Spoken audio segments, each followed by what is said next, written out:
Vamos lá, aqui. Primeira questão, a ver se vocês estão afiados. Pessoal do online aí, apostos? Vamos embora. FGV, 2009. Com relação ao Instituto da ST, da Substituição Tributária aplicada ao ICMS, analise as seguintes afirmativas. Trata-se de um mecanismo legal pelo qual a responsabilidade pelo pagamento do imposto pode ser atribuída ao sujeito passivo, outro que não contribuinte, destinatário constitucional do tributo. E bonito, hein? É, rapaz. E aí? Será que tá certo essa? Vamos lá. A chamada ST para frente, né, substituição tributária para frente, sempre lembrando, substituição tributária para frente, substituição tributária das operações subsequentes, substituição tributária progressiva, tudo a mesma coisa, tá? Tudo a mesma coisa. Tem relação direta com o Instituto da Responsabilidade por Sucessão, prevista no artigo 129 do CTN. Vocês já viram isso com os Mendes? Ah, não? Senti uma pulguinha atrás da orelha agora aí. Vamos lá. Trata-se de uma decorrência lógica do perfil plurifásico do ICMS.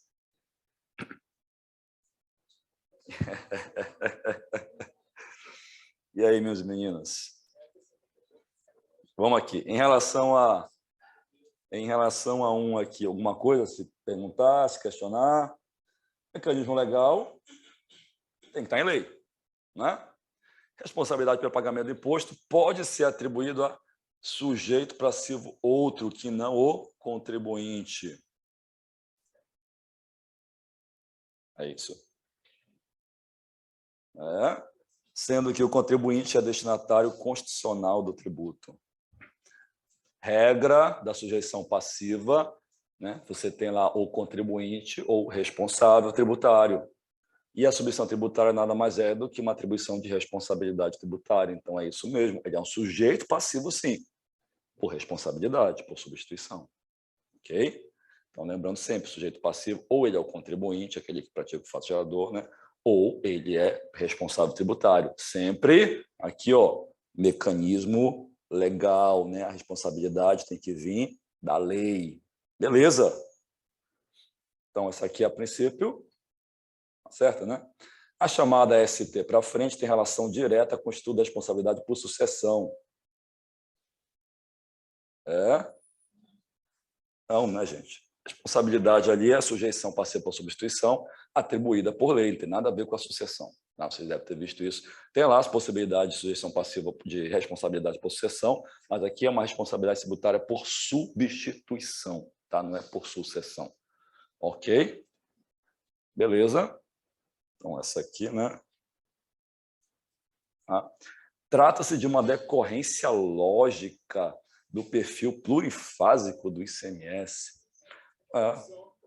Filosofou bonito aqui, mas, na verdade, a decorrência lógica do perfil plurifásico é você ter incidência em cada etapa de circulação de mercadoria, né, gente?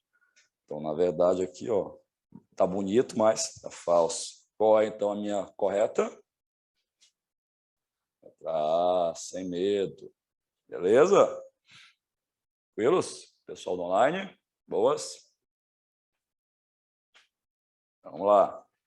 Questão 2, desaf. Considerando as disposições do regulamento do ICMS aqui no Amazonas, relativas ao, olha só que lindo, hein? Diferimento, assinale F ou V. Como regra geral, essa bonita, hein? É vedada a aplicação do diferimento nas operações de importação. Olha só que lindo, hein, gente? Essa é legal. E aí? A gente viu que o diferimento é a postergação do lançamento do imposto, né? Mas aí, é vedado aplicar o diferimento na importação? Encerrada a etapa do diferimento, olha só, palavrinhas chaves aqui, né? Encerrou o diferimento, o ICMS será exigido, a menos que o encerramento dessa fase se dê por qualquer operação, Operação ou prestação não sujeita ao pagamento do ICMS. E aí? Aqui é vedada a aplicação do diferimento às operações sujeitas ao regime de substituição tributária. Essa é falsa, por quê? É diferimento. E aí? Se antes de encerrada a etapa do diferimento, aqui, ó, se antes de encerrada a etapa do diferimento, este for interrompido, o estabelecimento que promoveu a saída com diferimento fica obrigado a recolher o imposto. Aqui, ó. Cadê? O estabelecimento que promoveu a saída com diferimento fica obrigado a recolher o imposto diferido. E aí, meninas? Vamos lá. Primeiro aqui, ó. Como regra geral, é vedada a aplicação do diferimento nas operações de importação. Falso? Por que é falso, minhas meninas? Está no regulamento do ICMS, né? Inclusive, aplica-se o diferimento pelo próprio contribuinte que seria o substituído, é o caso da importação. Lembra que eu falei que tem lá, né? Aplica-se também, é possível aplicar o diferimento quando o próprio substituído vai praticar a operação que encerra o diferimento, é o caso da importação. Está lá no artigo 109, acho que parágrafo 1º do 109. Aqui, ó.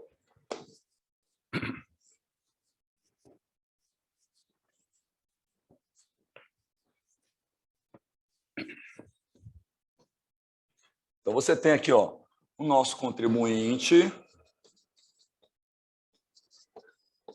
está importando uma mercadoria, tá?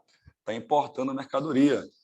Aqui, via de regra, tem o ICMS importação, mas o Estado pode muito bem dizer que nessa importação o imposto é diferido. Fica diferido para quando? Para quando esse contribuinte der a saída dessa mercadoria que ele importou.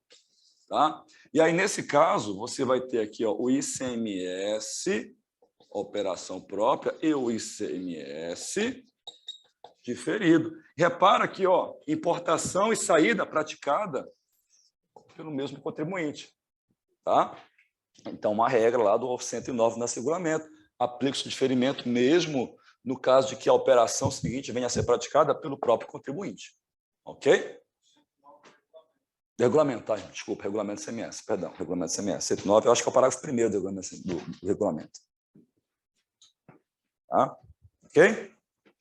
Então, aqui,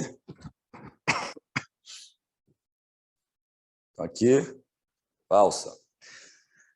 Encerrada a etapa do diferimento, o ICMS será exigido, a menos que o encerramento dessa fase se dê por qualquer operação ou prestação não sujeita a pagamento de ICMS. Falso. Uma convicção no chute. Olha lá. Você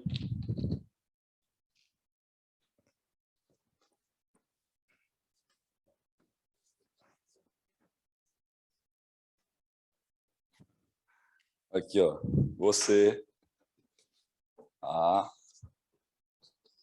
B, A vendeu para B com ICMS diferido.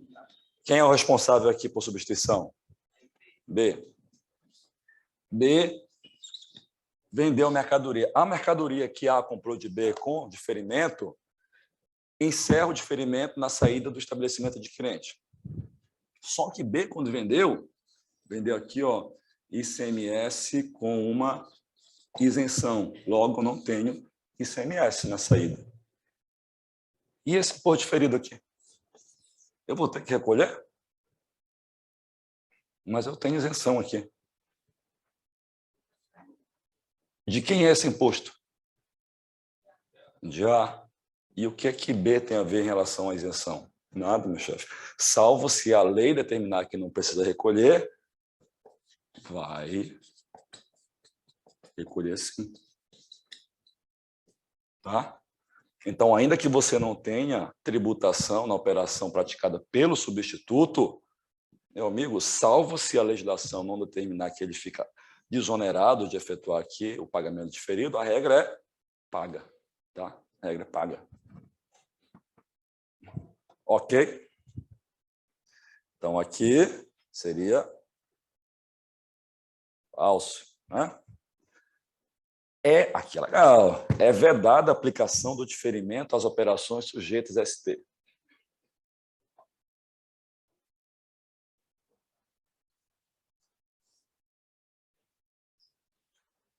Ué, o diferimento não é uma ST, gente? Ué, não é? Então, como é que pode ser vedado o diferimento da aplicação de operação com ST se o diferimento é uma ST? Aqui, gente, cuidado com as pegadinhas, tá? Falso. Opa. Se antes de encerrada a etapa do diferimento este foi interrompido, o estabelecimento que promoveu a saída com o diferimento ficou obrigado a recolher por diferido. E aí?